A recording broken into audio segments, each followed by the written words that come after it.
So sheriffs are elected, right? That is correct. Okay. How long is the term for a sheriff? It's a 4-year term, and they can be re-elected, so a total of 8 years. Then after that, they have to sit out one term, and then they can, if they wish to try to be sheriff again, they can run for sheriff again. Oh, cool! I didn't know that. Yeah. And then, so you're elected every 4 years. Like, what you do? How does that differ from what the sheriff does? In my position? Yeah. Basically what I do, the sheriff, I'm kind of his right-hand man, if you want to call that. I oversee all of our division commanders.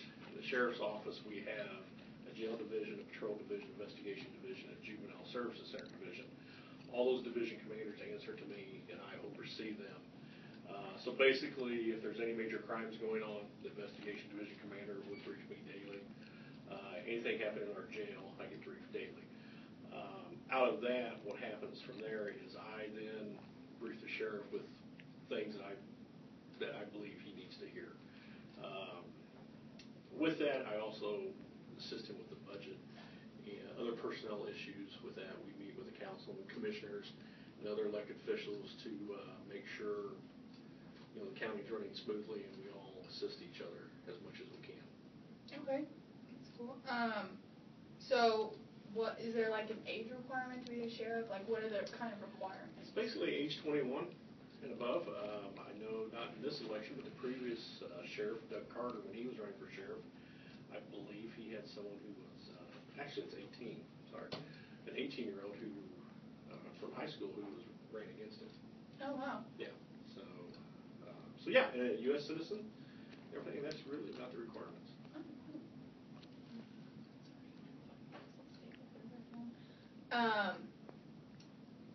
Like, do you guys have like daily meetings, and what kind of things do you, if you have meetings, what do you talk about?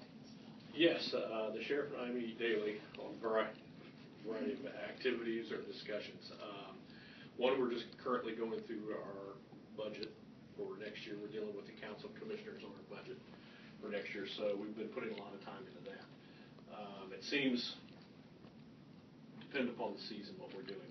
This is a big month for budgets. We meet daily about personnel issues, any ongoing major events that we need to talk about. Incidents over this past weekend we talked about. We had a couple of serious things there. So we meet on that.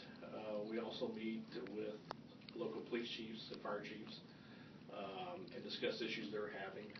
So we're very fortunate in Hamilton County that the sheriff's office and all the other law enforcement entities work together, and we meet monthly, if not every 2 weeks or even more. As a matter of fact, I just left a meeting where we met with all the police and fire chiefs to talk about different issues and problems that are going on. Besides that, we deal with the public. There may be complaints on our officers. We have to deal with them on that.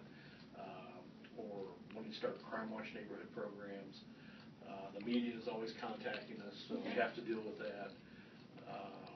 We could have some type of vehicle problems with our cars we deal with.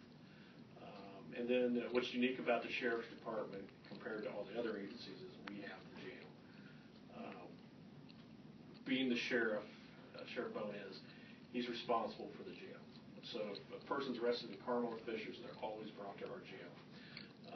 So we have all the inmates, close to 300 inmates right now that we have back in our jail, plus another 50 juvenile inmates. So we have an adult jail and a juvenile jail. So we're responsible for that. And with that becomes a lot of different issues and problems. And with adult jail, it's what's unique is we tell citizens in Hamilton County we have the toughest neighborhood that's right back here in our jail. There's a lot of tough people back there. So